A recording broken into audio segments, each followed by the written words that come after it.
Before the Sonic movie in 2020 and before the weird 2013 fan film that no one remembers, sometimes I forget I made a video about that crap. There was a Sonic movie in 1990, and it wasn't technically a movie. It was just an English dub of a 2-episode OVA made in 1996, but it was promoted as a Sonic movie and was released as the first Sonic movie in North America, so it counts. Plus, the OVA was the first Sonic anime to ever be made at that point. Today, I'm going to talk about the Sonic OVA to see if it's a good Sonic movie and a good Sonic anime. Is it better than the Sonic movies from Paramount? Is it better than Sonic X? Well, let's find out.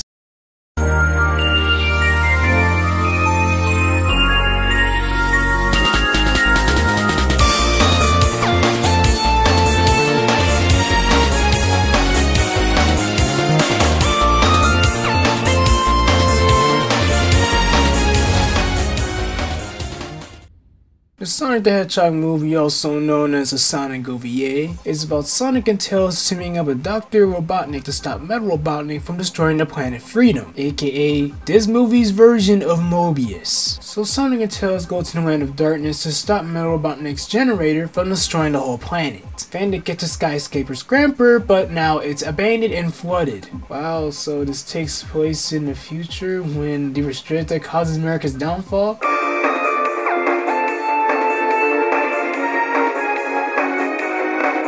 Then they encounter Metal Robotnik, and Metal Robotnik tries to destroy Sonic and Tails because he is Robotnik, but metal. Then from afar, Knuckles sees this shit going down and he decides to help them because Sonic and Tails are his best friends. Together the trio destroy Metal Robotnik and they go to Robotropolis to stop the generator from destroying the planet. And they succeed, but unfortunately for them, Sonic gets trapped and his life data is copied onto Robotnik's new robot, the Hyper Metal Sonic. And that the whole generator exploding thing was just a trick to get Sonic and Tails down to Robotropolis. Then the gas retracts back into the generator, causing Sonic to fall and Metal Robotnik to show up again. And it's revealed that Robotnik and the president's daughter Sarah are in Metal Robotnik. Okay, that sounds super weird out of context. Then Robotnik reveals his plans to destroy the planet Freedom along with his Hyper Metal Sonic, who again has Sonic's life data. Then he has Metal go and fight Sonic, and unfortunately Sonic loses as his friends retreat from Robotropolis and into a warp zone back to South Island.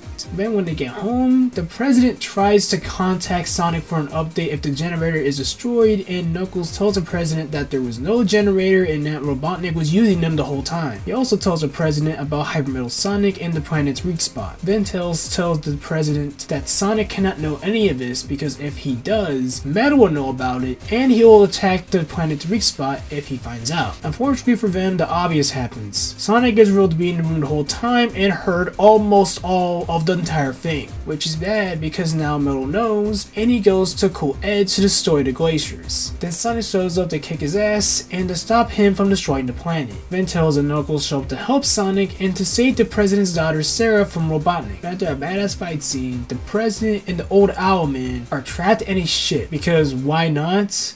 And Metal goes and does something that you wouldn't expect him to do. He saves them because it's something that the real Sonic would do. And Metal Sonic thinks that he's the real Sonic. Again, he absorbed the life data of the real Sonic, so I guess at that point he starts to question if he's doing the right thing after seeing the two old men in danger. Metal successfully saves them while dying in the process. Sonic tries to save Metal because at the end of the day, him and Metal are basically like the same person because again, Metal has his life data. But Metal doesn't let Sonic save him and that there can only be one real Sonic, and that he knows that he isn't the real Sonic and that he's a robotic copy. And now once again the day is saved and Sonic and friends and everyone else for some reason just starts to run off to their next adventure as this film ends. Before I talk about the things I did or didn't like about OVA, first I have to talk about the differences between both dubs. The English dub was a 2-episode OVA, while the English version, however, was just both episodes turned into a movie. Kinda like Atlantis Returns, but if it was good. That movie sucks. it is utter bullcrap. Until now, I never watched the Japanese dub, and the voices for Sonic, Tails, and Knuckles in this dub are somehow better than the English dub. Yeah, for some reason in the English dub, Sonic and Tails sound all nasally, like me whenever the pawn count is higher than the chances of a Balan 2. And Knuckles just sounds... One more job I won't get paid for, so I'll just put it on your tab, and you can pay me back later on. Off. The Sonic, Tails, and Knuckles in the Japanese dub sound like how you expect them to. But that doesn't mean I hate their voices in the English dub. I just don't like Sonic and Tails sounding like they have bad allergies. But I think the Tails voice in the English dub sounds more adorable than the Japanese voice. I think it's either due to my nostalgia or I probably just find nasally children's voices adorable. The original Robotnik, President, and Sarah voices are on par with the English versions. But the Old Man Owl just sounds off in the Japanese dub, mainly because he doesn't sound as goofy as he does in the English dub. Very impressive, Tails. Yeah, テイルスうまいもんじゃの。What are you talking about, Mr. Sonic? いや、何をおっしゃいますか、ソニック様。Master Sonic, is there something wrong? 様？どうなされました？ Wait, what are you doing? おやめください。I don't hate it, and I don't think that the voice actor for the owl did a bad job. I just think the English voice is more iconic. Everyone's names in the English dub are named the same except for Robotnik. At this point in time in the English version of the canon, there's Handsome Fat Spear, or if you were watching the Dick cartoons, these two handsome devils were Robotnik, while the original ongoing Japanese version of the canon called him Eggman because he's a round guy who looks like an egghead. And this English dub was probably made before Sega America and Sega Japan decided to decanonize the American version of the canon and change Robotnik's name to Robotnik to match Japan. So I guess that's why his name is different in the Japanese dub. And because of this, Metal Robotnik and Robotropolis was originally called Black Eggman and Eggman Land in the Japanese dub. I'm not kidding, there's technically a Sonic character named Black Eggman. Bro, why can't you just call him Metal Eggman or the Egg Demon? Why name him Black Eggman? He is red and black. Were the people who wrote this movie racist or something? Probably not. This was made in Japan at the end of the day. I'm just looking at this is technically the first time we got Eggman Land and Skyscraper Scamper, but flooded and abandoned. There's also some minor differences like Knuckles being a mole in the Japanese dub, no background music for the beginning of the English dub, Land of Sky and the Land of Darkness being referred to as two different dimensions in the English dub despite them very obviously being different areas of Planet Freedom, and a whole lot of other things that I don't have time to cover in this video. But one thing they didn't change was Sonic flipping the bird to Metal Robot, plus Robotnik referencing his Japanese name. Sonic will never again be a pain in my ass!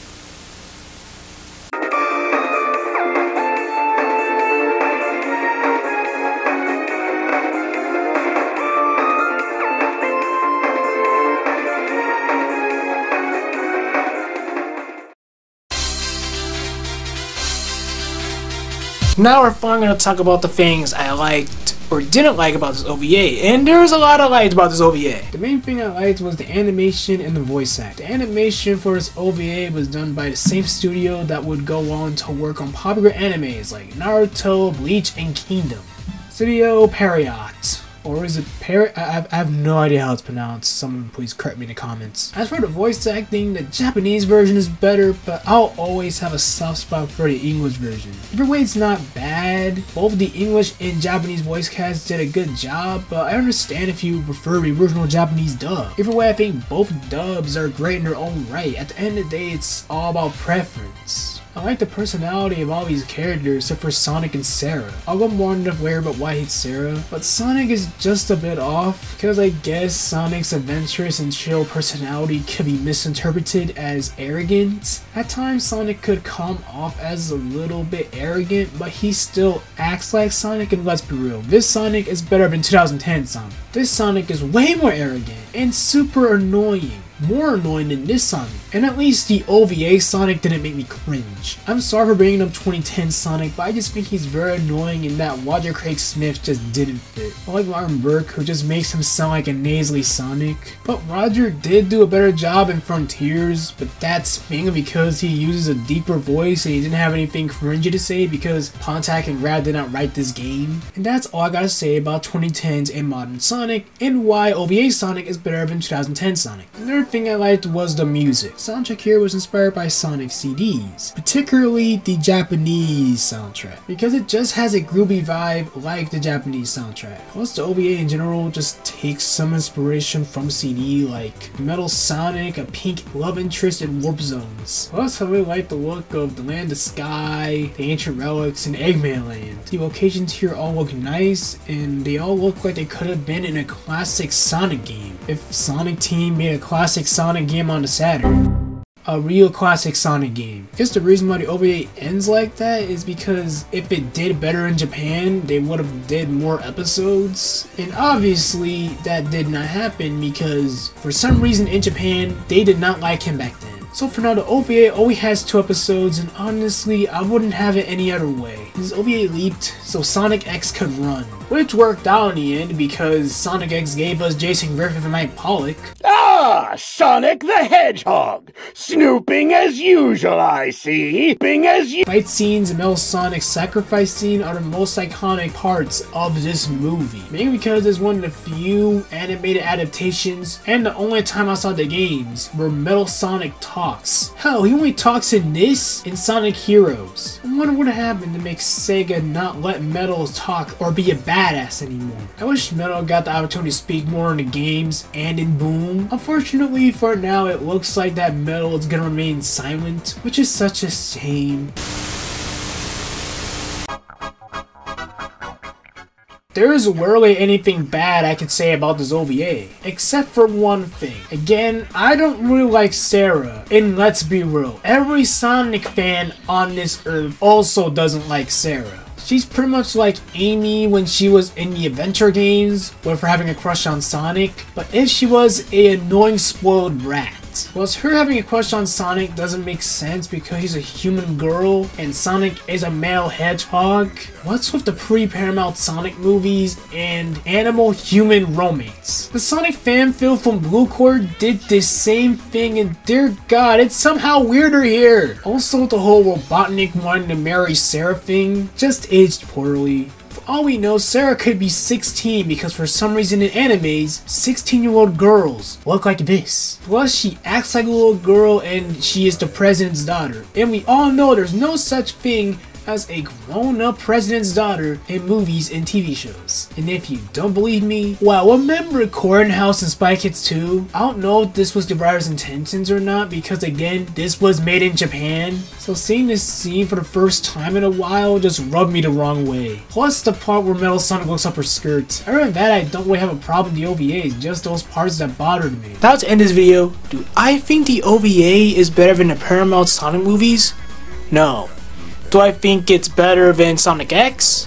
Again, no. The OVA, despite its flaws, is actually really good, but in my opinion it doesn't hold a candle to both Sonic Movie 2 and Sonic X. And if you wanted to watch a Sonic anime that isn't Sonic X, I highly recommend this movie. This has been Alberto, and oh, for God's sake, it's time for me to review Hoodwink 2.